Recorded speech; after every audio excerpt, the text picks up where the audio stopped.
Hello and thanks for joining us from our studios in Tel Aviv. Coming up in today's newscast, Israeli tourists are attacked in Egypt.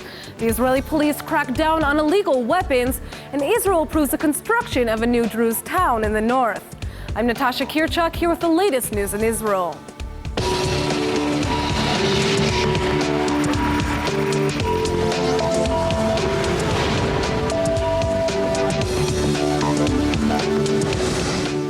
Masked terrorists fired at a group of Israeli tourists near an Egyptian hotel today, but luckily no one was hurt. The attack took place near the Giza pyramids, and there was damage to the hotel and a tour bus parked nearby. The Egyptian Interior Ministry says that a mob of Muslim Brotherhood members opened fire and shot fireworks towards the group. The 45 Israeli Arab tourists attacked managed to escape unharmed. They're now staying inside the hotel for safety. One gunman was caught, and security forces are in pursuit of the rest of the assailants. The site of last week's deadly Tel Aviv attack reopened last night, even though the terror suspect is still on the run. The Tel Aviv pub where 2 people were killed in the shooting attack on Friday opened its doors again, less than a week after the tragic incident. Tel Aviv Mayor Ron Huldai was one of the first customers at the Simta bar. The pub held a memorial ceremony for the victims in the attack, and dozens of people came to encourage the Simta staff. Since the attacks, the perpetrator has remained at large. According to Israeli media, police believe Nashat Milhem may be hiding in the West Bank, although details of the search remain under a gag order. Israeli police have launched a nationwide crackdown on illegal weapons as part of an effort to curb rampant gun crime.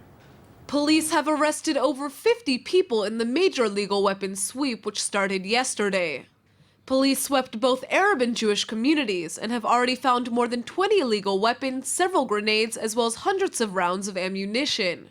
Israeli authorities say the operation is part of wider intelligence efforts in the war against illegal weapons, especially given the recent wave of violence.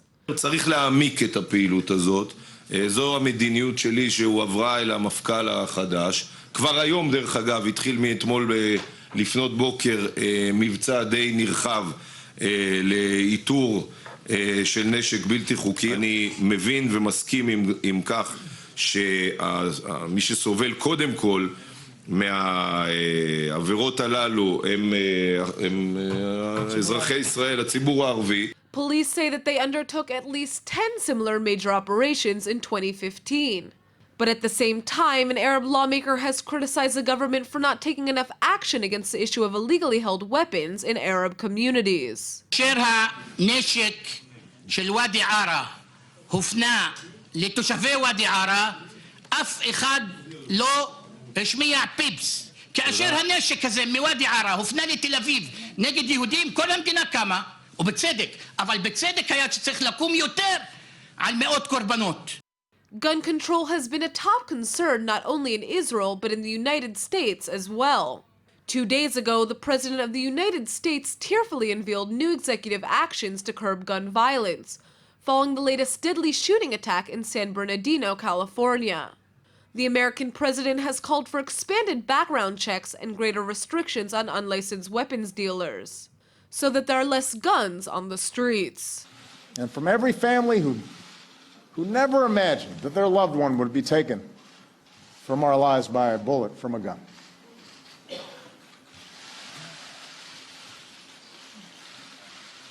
Every time I think about those kids, it gets me mad. And by the way, it happens on the streets of Chicago every day. Yet sentiments in Israel are a bit different. As the wave of terror continues, Israeli officials are urging civilians to carry their licensed weapons around to protect themselves against lone wolf terror attacks.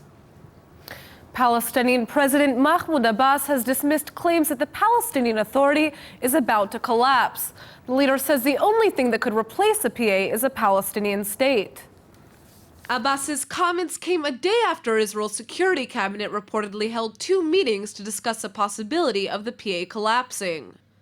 In a speech from Bethlehem, Abbas called for an international peace summit. He said that he opposes violence and claimed that Palestinian protests were primarily non-violent. He then slammed Israel for allegedly shooting at Palestinian rock throwers. His claims come just after Israeli police arrested 16 Palestinians for hurling Molotov cocktails and rocks at a major highway linking Tel Aviv to Jerusalem. 25 Israelis have been killed in the latest wave of violence, which began in October.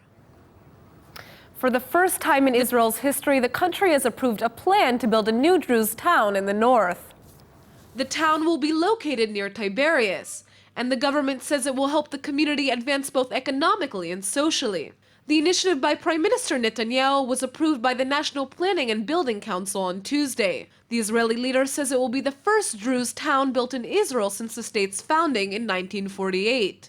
But Druze leaders are upset by the decision, since the site of the new town is a former location of 2 Palestinian villages that existed before 1948. In Israel, there are 18 recognized Druze towns, 14 in the Galilee and 4 in the Golan. The towns suffer planning limitations due to their locations on hill slopes near nature reserves. The new town is set to be built on land that is more suitable for development and closer to centers of employment. Have you ever received a bill and felt like you're paying too much? I know I have. An Israeli startup called EasySave is on a mission to make sure you don't pay any more unnecessary fees. Betzalel Glazer is a partner at EasySave, and he joins us with more. Thanks for coming in. Hi, Natasha. Thank you for having me. So what does EasySave do? Can you explain us? EasySave is an awesome app and web platform which essentially allows customers to upload their bill just by a few clicks, either just by snapping a picture of their bill or uploading a digital file, or even just leaving their information. And we'll get their bills, we'll analyze the information, we'll identify the best plan for them based on their usage, on the price that they're paying, and we'll optimize their deal. And essentially, we'll make sure that they're paying the best price at any given time. So in the last year, how much money have you saved for your users? So EasySave has started as an offline service, and we've actually launched online only 4 or 5 weeks ago. Wow. And so far, we've actually saved close to 1 million shekels for our customers, so it's really going very well. So this is a useful tool to have on your phone, I imagine. Yes. So does EasySave follow changes in the prices of the services that their users are paying for so that they have the best deal? Of course. So we're constantly following the changes also in the market, also in the regulation, and also in what the customers are actually paying. At any given time when our customers will upload their bill, or if they're uploading their bill on a regular basis, we will check and get the best deal for them. So yes, we're on top of it all the time. And what types of bills does your app work with? So at the moment, we're doing all the telecom bills, so landline, mobile, internet, cable and satellite TV, international calls, and gas bills, but we will be expanding to other areas in the future. So EasySave now works in Israel, but I know that you're saying that the app is going to be available in other countries, hopefully soon. Yes, we're actually already working on market research in the US and the UK, and we're planning to expand globally. So each market that we enter obviously has a learning graph and has different regulations, but hopefully within 6 months we will be in our next country, and we're looking for the funding to help us expand both globally and keep investing in the technology that we've been developing. So when you say funding, what's the status of your startup right now? So we were part of the A2B Accelerator program, and once we finished the Accelerator program and we're ready to launch, we raised seed funding from several angel investors in Israel. And the next step is going to be raising substantial capital from venture capitals or private equity funds. And we're soon ready for that stage, and we're happy for any interest. So this is out of curiosity, but I know that you guys are tackling hidden fees. Is this an issue that a lot of Israelis face, or do you think it's something more prevalent that exists in other countries? So I think it's really a global issue. The markets are so complicated, the bills are so complicated, and really every company has tens of different plans. And people often don't optimize the plan that they're paying for, also for the usage that they actually need, and the company's not going to tell you that. So we're really helping people optimize the plan based on their usage and get the best deal for what they need. So we're really optimizing it on 2 levels. And that's an issue that in any country and in any area you have. And I think that part of the issue is that most people don't have the time, or they don't want to spend the time figuring out why they're paying these unnecessary fees and making the calls and going through kind of all those bureaucratic steps to get to these companies, right? So we've definitely found that time is a major issue, time and knowledge. And what EasySave is offering is not just the information, but also the execution. So we're actually providing an end-to-end solution, and the customer, by 2 or 3 clicks and just snapping the picture, and giving us a relevant approval is actually getting a full service, one-stop service, is getting the information and getting the actual reductions done by EasySave, and that's unique. No one else is doing that at the moment. Great. Well, it's a really interesting startup, and I'm excited to see how it grows. Thank you very much, and we invite anyone in Israel to try us out, and globally, hopefully within a few months. Thank you for having me, Natasha. Great. Thank you. An exciting historical discovery has been made in northern Israel. The remains of a 3,400-year-old fortress have been found in Nahariya.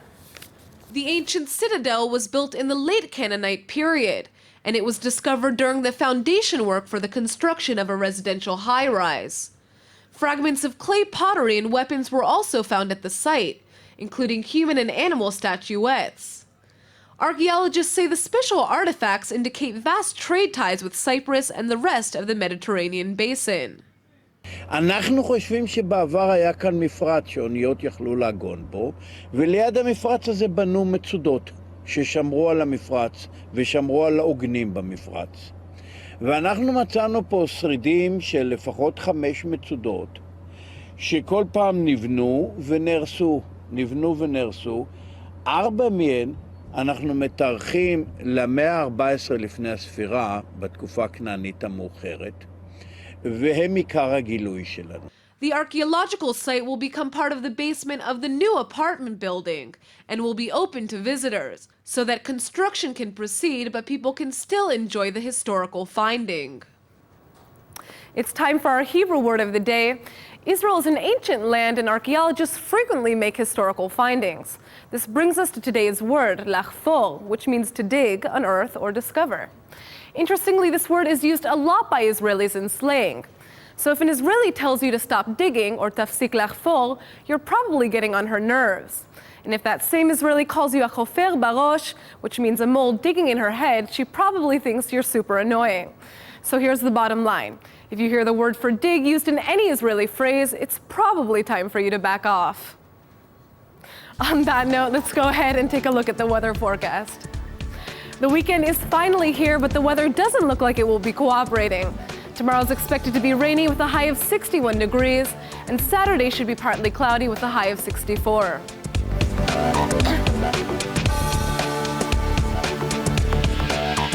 All right, everybody, that's it for today's news. Today's exchange rate is 3.92 shekels to the American dollar. Remember to sign up for our daily newsletter at ILTV.tv, and don't forget to check out our new breaking newscast every morning at 8 a.m. Eastern Time. Thanks for watching, and we'll see you next week.